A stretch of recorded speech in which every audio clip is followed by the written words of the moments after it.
welcome everyone today to Dairy Science Digest, the 8th edition, where we're here talking to Fayth Kumro from the University of Missouri. And I want to talk to you a little bit about your experiences with the Flashmate. Could you tell us a little more about your research that's in press right now? Yes, of course. My research focuses on using new technologies for heat detection methods in order to record different types of behaviors that happen during heat.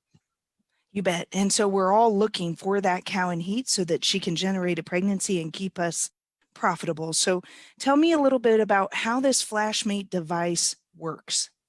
So Flashmates are a circular disc about the size of one of those old school election buttons. Flashmates, they stick to the cow between the hooks and the pins about 4 inches below the back, and they are touch activated. The way that they're touch activated is they function similar to how your smartphone functions. And then after a certain amount of touches to the Flashmate, or what we call in the paper rump touches, since the Flashmate's on the rump, it will begin to flash red, indicating that the cow is in heat. That means the bright red light is almost like a beacon in an airport designating, hey, look at me, I'm in heat. There's just no real chance of missing her, right? Yeah, it's the signal in the night to just make your day. Very good, very good. And you looked at it in two different groups of cattle. Could you describe your different management styles? Yes, our two different groups, we looked at grazing herds and then at confinement herds. Fayth, could you tell us specifically a little bit about the seasonal calving herd? You had a 1,100, nearly 1,200 cows scheduled to calve in a very tight window and therefore heat all at the same time. Talk about a little bit maybe how that Flashmate technology, how affordable versus your return on investment could this be in that seasonal calving herd?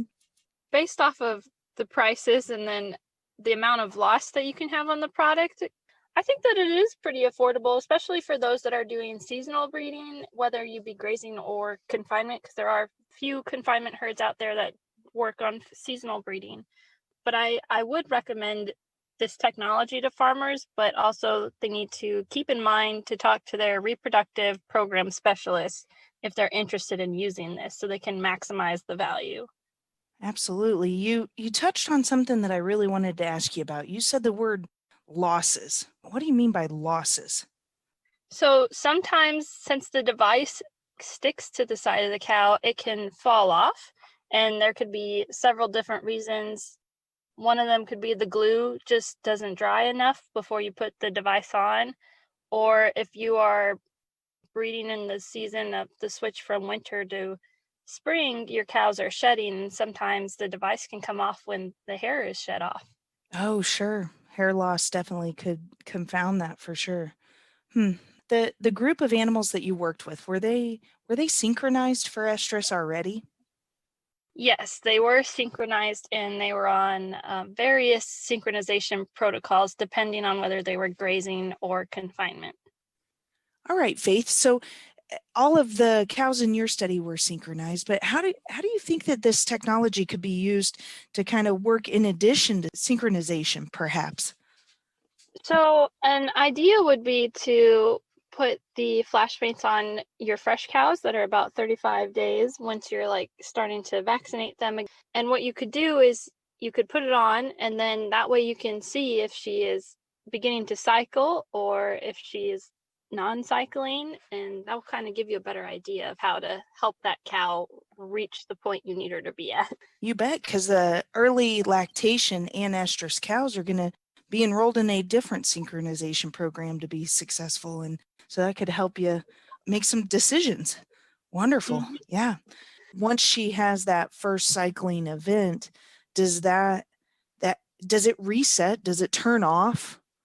Or is it used up at that point, like a lottery ticket one is?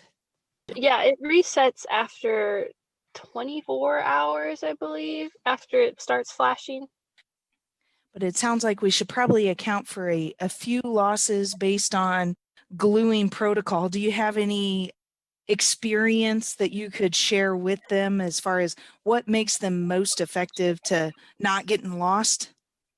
Oh, yes, we did all the problem solving for the dairymen. The best way to ensure that they don't get lost is to make sure you brush your cows with like a curry comb before, because it really gets all that dirt and that loose hair out. And then when you spray on the glue, make sure that it dries to when it's tacky enough, so that way it is actually dry enough for the device to stick and adhere longer. That's all wonderful information to share with boots on the ground. And I am just so excited to share research out of my alma mater and the source of this Dairy Science Digest, your University of Missouri. And so these little devices that can help us identify estrus, do you know about how much they would cost the dairyman? I do not know the current prices, I'm sorry, but I do know that you can look up Flashmates by Farm Shed Labs in New Zealand, and they should have the prices listed on their website.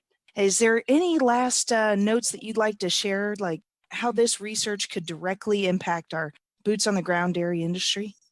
Yes, this research brings the dairy industry one step closer to mapping all the factors that can play a role in the behaviors that occur around the time of heat. So, whether it be mounting, increased activity, so walking, but with the potential of this, it could help producers to find new technologies that can improve their reproductive programs.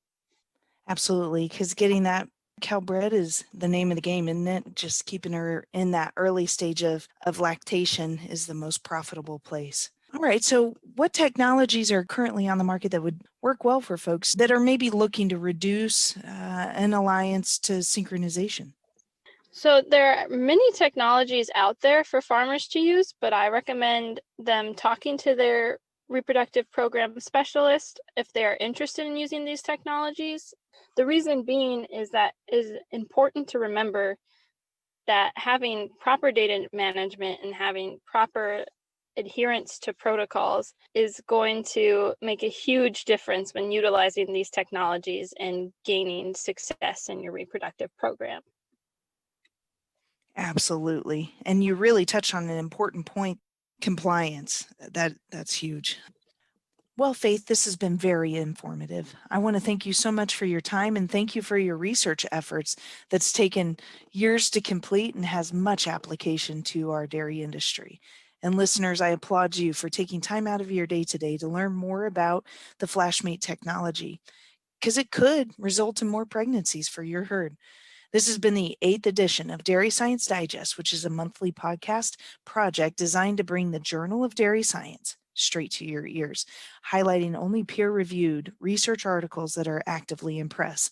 This is sound science to base your management decisions around, and it's provided to you only by your University of Missouri dairy team.